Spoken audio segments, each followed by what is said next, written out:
Հաշնաձորի լեգենդը հերոստասերիալում Հայկի բանտախցի ընկերը Վարոն այժմ ազատության մեջ է։ Նա այցելում է Հայկին և պատահմամբ հանդիպում Նարեին։ Առաջին հայացքից Վարոն հետաքրքրվում է Նարեյով և երբ մնում է մենակ Հայկի հետ, միանգամից սկսում է հարցուփորձ անել. ով է Նարեն, ինչ հարաբերություն ունի Հայկի հետ։ Հայկը չի ցանկանում մտնել մանրամասների մեջ, խոսքը տանում է ընդհանուր ուղղությամբ։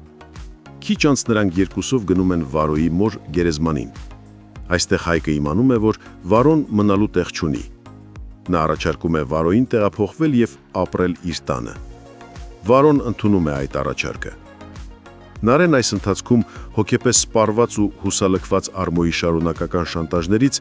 տուն է վերադառնում և որոշում մորը պատմել ճշմարտությունը։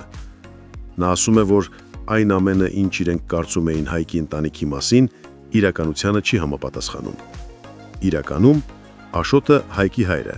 չի փախել Լալայի, Սաքոյի քրոջ հետ, այլ Սաքոն սպանել է Աշոտին, ինչից հետո Լալան ստիպված լքել է ընտանիքը։ Անիկը լսելով այդ խոսքերը շոկի մեջ է ընկնում։ Նա երկար տարիներ ապրել է Սաքոյի կողքին, վստահել է նրան, պաշտպանել է նրան, բայց հիմա հասկանում է, որ հենց Սաքոն է իրենց ընտանիքի բարոյական կործանման պատճառը։ Որ սեփական մաշկը փրկելու համար է, որ Սաքոն վրեժ չի լուծել Հայկից և ներկայացրել է իբրև այնքան ներողամիտ է, որ որդու սպանության համար չի ցանկանում շարունակել թշնամանքը։ Անիկը խորը հիասթափություն է ապրում և իրեն մեղավոր զգում Հայկի ընտանիքի հանդեպ ունեցած ատելության համար։ Մայր և դուստր որոշում են ամեն ինչ անել, որպեսզի պարզեն այս պատմությունը լիովին համապատասխանում է իրականությանը, և ամենակարևորը հասնեն նրան, որ Սաքոն վերջապես խոստովանի։ Անիկը Նարեին է տալիս Լալայի թևնոցը, որը տարիներ շարունակ պահել էր։ Նարեն կապում է այն իր թևին։ Նրանք սպասում են Սաքոյի արձագանքին։ Ընտանեկան ընթրիքի ժամանակ Սաքոն նկատում է թևնոցը։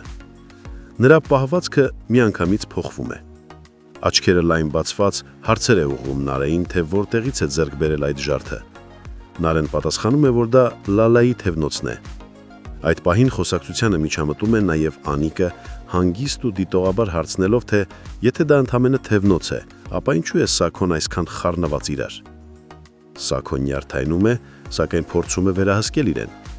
Բայց նա արդեն փակուղու մեջ է հայտնվել։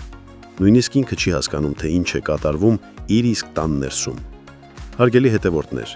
ինչպես կվարվի Նարեն այսքանից հետո։ Արդյոք կամուսնանա Արմոյի հետ։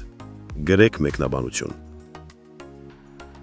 Իրականում ուզում եմ ձեզ հետ կիսվել, թե ինչի համար է սկսել գալ մարզասրահ։ Մի օր ուղղակի ինձ պետք էր չափել իմ ոտկատեղը, ես չափեցի և հիմա դա մի սարսափելի տիպ 81 սանտիմետր 81 սանտիմետրը իմ բոյի ու իմ կազմվածքի համար շատ է։ Հիմնակացեք ինչի եմ ես գալիս մարզասրահ, հենց դրա համար, որ այս 81-ը գոնե դարձնել 70, մինիմալ իմ նպատակն է, այնպես որ առաջ։